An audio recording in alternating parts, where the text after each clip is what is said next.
Hello everyone, Johnny Hurricane here from GamersHeroes.com, and why don't you sit back, relax, and let me tell you about Ghost of Tsushima.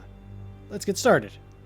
Ghost of Tsushima starts off with the samurai of Tsushima attempting to stop the Mongol invasion. 80 samurai bravely ride off to face their foes and inevitably fall to the forces of the Khan. Most of the samurai fall in battle, but the character you play as, named Jin, survives, and he is the nephew of the current Lord of Tsushima named Shimura. Lord Shimura is captured by the Khan, and you are rescued by a civilian who saw the battle. When you regain your sense and your equipment, you have to recruit allies to help save your uncle. The lady who saved you goes by the name of Yuna and offers to help if you help her save her brother from the Mongols. She teaches you the way of the ghost, the stealthy manner which is despised by the samurai culture. Reluctant to try this method at first, Jin quickly realizes that this is the only way he's going to be able to beat the Mongols. Overall, the main story will probably run you roughly about 20 to 25 hours, but there is a plethora of side content that will give you another 15 easily. Admittedly, the game doesn't reinvent the wheel when it comes to open world games. You have outposts to take over, shrines to find, materials for crafting to gather, side quests, and plenty of other options littering your map. However, all that said, Tsushima is a beautiful place to explore, and I never got bored as I generally would in a game like this. It might have been because of how the waypoint system works, or because everything just felt so natural in the game. Either way, I had a really good time with it. The game guides you via the wind as opposed to a traditional waypoint. You can turn on waypoints if you're struggling, but the wind system worked exceptionally well for me, to the point that I might have trouble going back to waypoints after this, just because it's so much clutter on the screen. There's streaks of air, bending branches, moving flowers, flowing leaves, all of which direct you where you need to be. You will often run across a fox, a bird, or some other side event along the road as well. And that's what I mean by natural. It all flows and connects without much effort. Very few games deliver this level of authenticity with its world. And while exploring is great and all, let's get to the meat and potatoes of the game, the combat. As a samurai, you will of course use your katana to slice down enemies quickly and efficiently. This is heightened by the standoff feature, which gives you a chance to kill a few enemies in one shot at the start of the fight. Perfect timing and parrying are the backbones of your offense and defense. If you mess up your stand-up, you're going to take a massive amount of damage. However, the success means that you have whittled down an enemy camp 3 or 4 units already. And while the enemies do die pretty quick, Jin also dies pretty quick, especially early on. It wasn't uncommon to take 2 or 3 hits and just be dead at the beginning of the game.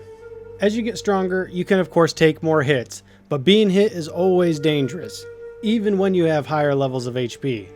Another feature of the samurai combat is the stances. Stances are used to help you break through the guard of your enemies. If you break their guard, they're stunned, so they're open to your attacks. It just makes things a lot easier that way. You ultimately gain 4 stances total, and each counters a specific enemy type.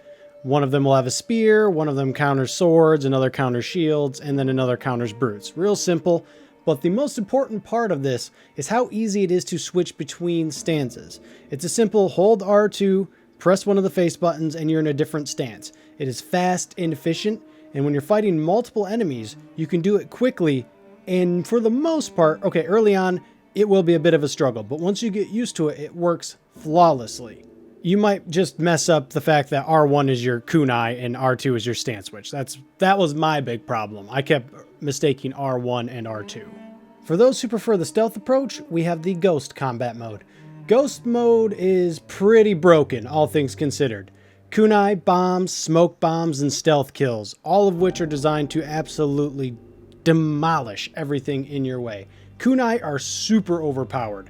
If they don't kill the enemy, they stun them so you can go kill them with your sword. Honestly, Ghost mode is probably one of the game's weaker points. It is not that you're weak, it's that the enemy AI is just not up to the challenge. They will be blind to you even when you are right next to them.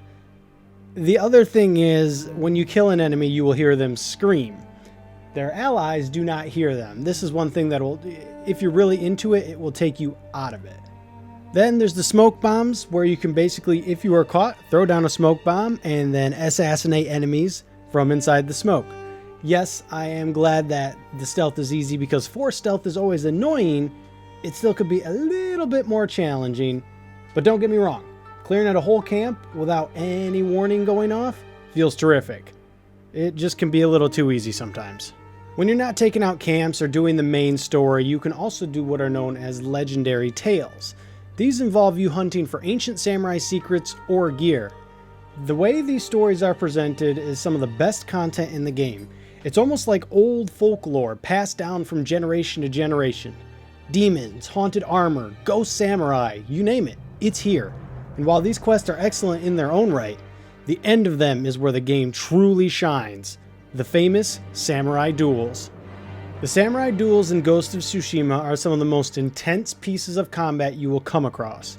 You have no access to your ghost weapons and must rely solely on your katana and timing to defeat your enemy. You can go from feeling like a total badass, a Mongol killing machine, and all of a sudden you get beat down in a samurai duel and hey, it's baby's first samurai game all of a sudden. These moments are about as close as the game comes to Sekiro in terms of combat, and that's a good thing. Sekiro's sword combat is some of the best we've ever seen, and a perfect parry to clean finish feels so good. It feels just as good as it feels in any From Software game. Each of the main characters also get their own tale that can go on for quite a while. I'm talking like 1 out of 9 side quests. It keeps going for a very long time. These reveal more about the island, the characters, and samurai culture that Jin has been living in.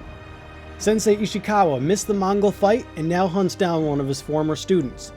Lady Masako lost her family to bandits and Mongols and now seeks vengeance. Kenji just wants to make sake, but he's caught up in this whole mess. Everyone has their own tale, and each is interesting and worth going through.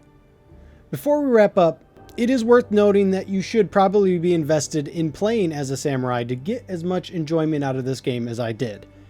Tsushima is absolutely gorgeous, but if you have no affinity for being a samurai, you will not enjoy it as much as I did.